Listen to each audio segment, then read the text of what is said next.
బొంతా తుఫాన్తో ఏపీలో పంటలు తీవ్రంగా దెబ్బతిన్నాయి. కోత కంకి దశలో ఉన్న పంటలు నేలవాలాయి. రైతులకు తీరని నష్టాన్ని మిగిల్చింది. అంబేద్కర్ కోనసీమ తూర్పుగోదావరి జిల్లాలో 35,000 ఎకరాల్లో పంటలకు నష్టం జరిగింది.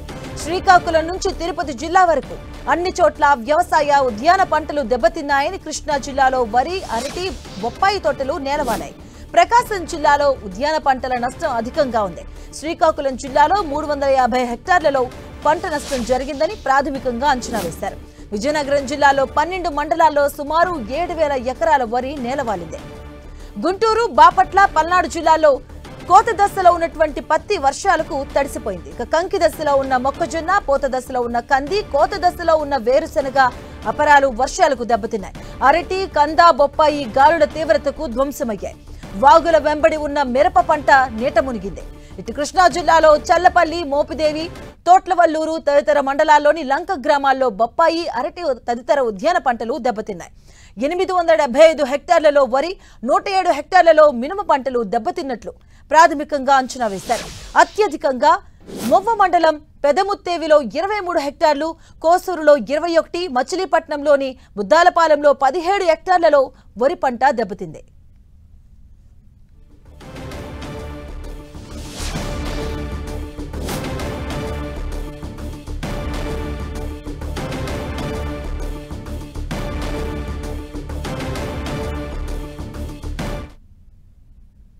కాకినాడ జిల్లాలో పంట నష్టంపై మరింత సమాచారం మా ప్రతినిధి సతీష్ అందిస్తారు.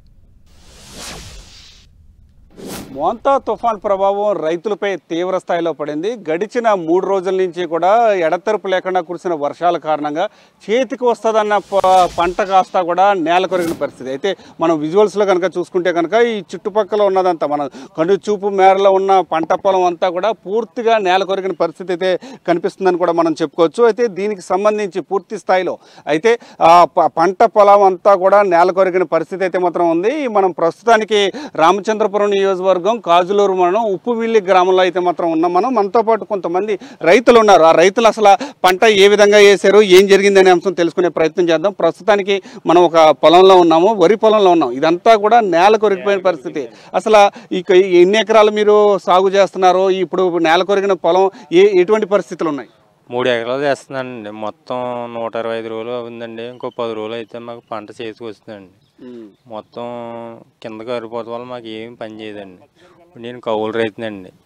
రైతు భరోసా కూడా వేస్తున్నారండి. వాళ్ళకి వెళ్తుంది తప్పండి, మిగతా ఏం తగ్గినాక ఉండదండి. ఓకే, కౌలు రైతుగా ఉన్నారు మీరు. ఎకరానికి అంటే వరి పండించడానికి ఒక ఎకరానికి సుమారుగా ఎంత పెట్టుబడి పెట్టే అవకాశం ఉంటుంది? 30,000 వద్దండి. 30,000. ఓకే, ఎన్ని బస్తాలు పండుతుంది? ఎకరం ఉందంటే 30 బస్తాలు పండుద్దండి. ఇప్పుడు కొంచెం బస్తాలు కూడా అవుదండి.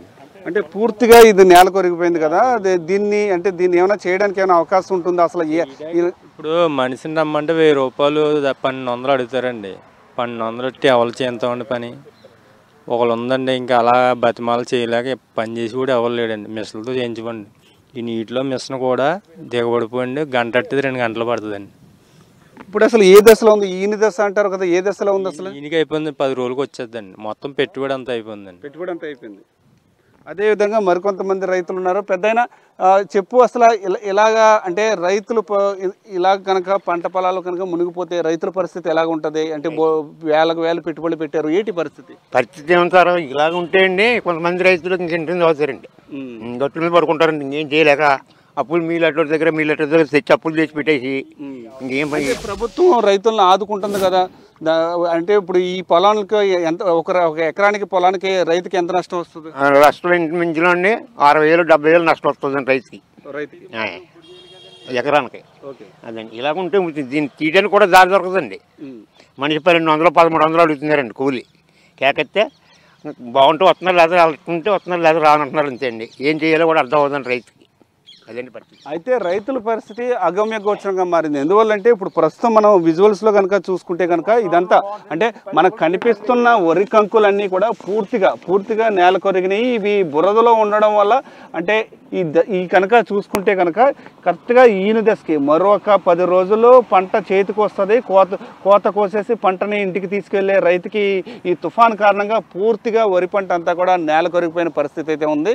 అయితే దీనికి సంబంధించి అంటే రైతుకి 2 రెండు విధాలుగా నష్టాన్ని అయితే చేకూరుస్తుంది. ఎందువల్లంటే ఇప్పటి వరకు కూడా ఒక ఎకరానికి 20,000 నుంచి 30,000 వరకు కూడా రైతు పెట్టుబడి పెట్టాడు. మరో 10 రోజుల్లో పంట చేతికి వస్తుంది. ఇదొక రకం నష్టం అయితే, పంట చేతికి వస్తే ఇప్పుడు పెట్టుబడి కాగా ఇంకొక 30,000 వరకు కూడా రైతుకు వచ్చేసింది. ఆ 30,000 కూడా పోగా ఇప్పుడు ఒక ఎకరం అంతా కూడా పూర్తిగా పడిపోయిన పరిస్థితిలో దీన్ని శుభ్రం చేయించడానికి, అంటే ఈ నేలకి ఒరిగిన పంటని బయటికి తీయడానికి కూడా రైతు తిరిగి పెట్టుబడి పెట్టవలసిన పరిస్థితి అయితే మాత్రం ఉంది. అయితే ఇందులో ప్రభుత్వాలు అయితే రైతులను ఆదుకుంటున్నాయి, కానీ కౌలు రైతులను కూడా ప్రత్యేకంగా ఆదుకోవాలని చెప్పి కొంతమంది కౌలు రైతులు అయితే డిమాండ్ చేస్తున్నారు. ఏదేమైనప్పటికీ కూడా మోంతా తుఫాన్ కారణంగా అయితే మాత్రం ఉభయ గోదావరి జిల్లాలో వరి రైతులు అయితే మాత్రం తీవ్రంగా ఇబ్బందులను ఎదుర్కొంటున్నారు. తీవ్ర నష్టాన్ని కూడా చవి చూశారని చెప్పుకోవచ్చు. దాంతోపాటు అంటే ఇటు వరి రైతులే కాకుండా వాణిజ్య పంట రైతులు కూడా ఈ ఇబ్బందులు అయితే ఎదుర్కొంటున్నారు. ఎందుకంటే వాణిజ్య పంటలకు కూడా అంటే వరి పంట కంటే ఎక్కువ మొత్తంలో పెట్టుబడి పెట్టాల్సి వస్తుంది. పెట్టుబడి పెట్టిన అంతా కూడా పూర్తిగా నష్టపోయి, ఇటు అరటి కావచ్చు, లేకపోతే కూరగాయలు కావచ్చు, మరి ఏ ఇతర పంటల వాణిజ్య పంటలైనా సరే పూర్తిగా రైతులైతే మాత్రం నష్టాన్నే చేకూర్చిందని చెప్పాలి. ఇది ఇక్కడ పరిస్థితి. కెమెరా పర్సన్ చైతన్యతో సతీష్, 10 టీవీ, కాజులూరు మండలం ఉప్పుమిల్లి గ్రామం నుండి.